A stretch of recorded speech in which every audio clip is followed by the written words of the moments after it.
It all goes round in circles. When I started, it was short back and sides. My motto is, if you want one hair off, I'll cut one hair off. If you want the lot off, I ask you twice. Then I go through the middle. Everything is a style and fashion. When you see someone who has it all off, that's a fashion. To me, I call them boneheads. I enjoy cutting hair 24 hours a day. If I got in my mind halfway through a haircut that I don't enjoy it, I'll put the tools down and walk out and leave you. And that'll be the end of it then.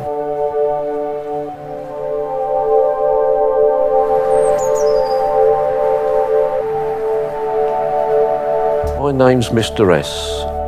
My family has worked as barbers for over 100 years. My father dropped out of it in late 70s. My grandfather, he retired when we moved here. My brother trained at it. He came in a couple of times, then went to America, come back and didn't do it anymore. My sons never come into it. But they all do their own thing and that's it. It's no good forcing people.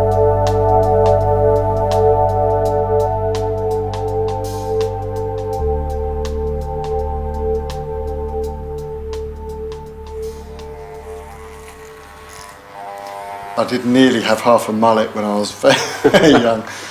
And I did, amazing or not, I had half my hair bleached. So I was, just the top was bleached and the rest around the sides was still dark. Go for the same one every time, that's that picture there. Since the first time I come by myself, I've just been putting out pictures, so I don't even know the sizes, to be fair. So if I came in and went 3 on the side, 5 on the top, I wouldn't even know what that is. I'm a road street for the local council.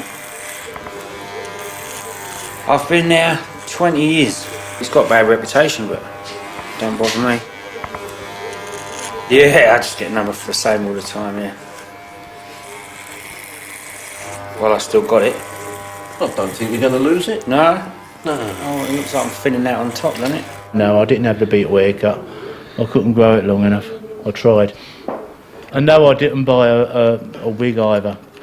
I thought, what if it was £1.50 or £1.30 bob for a wig that was made in bleating Whitechapel? Yeah, I don't think so. Everyone would look like John Paul or Ringo. George has been coming here, say, roughly 15 years since he's lived here. He said once he went somewhere else and he didn't like it. He's a local, lives in the flats. The tower blocks they built in the 60s, in some areas now they're pulling them down.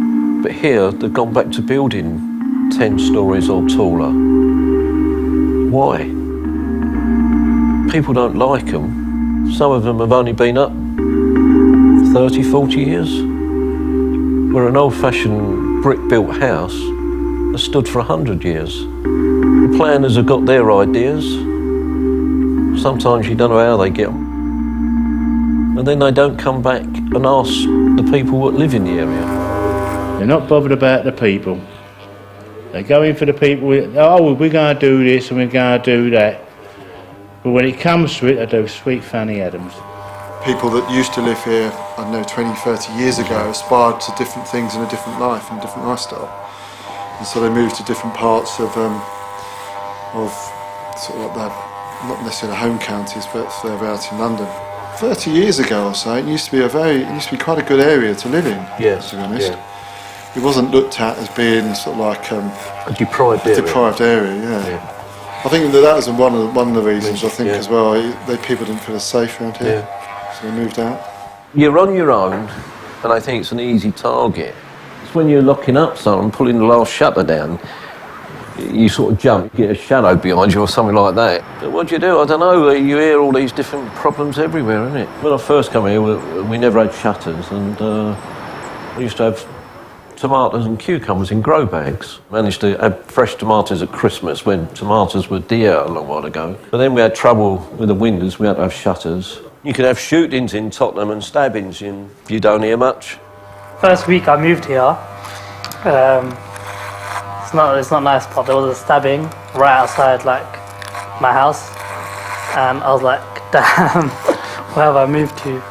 But nah, then it's alright now. Getting better. Someone to come in with a magazine or a cutting sort of thing. You had curtains which you cut underneath and you let it all hang down. You had the wedge where you cut the back into a V shape.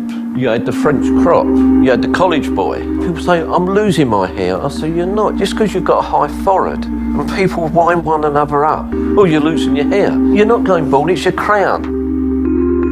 A lot of the people you only know by face, you don't know them by name, you just know them by a face or a head. Makes them feel more life, more fresher. And if they're going out enjoying themselves at a party or a wedding or out for the evening, they just feel back with it again. We did have a chair which we changed a few years ago, and I reckon there was 100,000 people who sat in it. From last Christmas onwards, you look what faces are missing. Over the last couple of years, it's sort of drifted down. The lunchtime trade has gone, if you say 10 years ago, but you still had enough to keep me going. If you say 25 years ago, it was a good factory area. Used to be, say, 10,000 people working.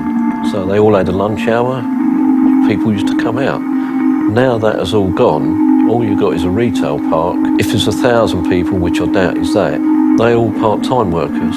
So they go there, do their work, go straight home.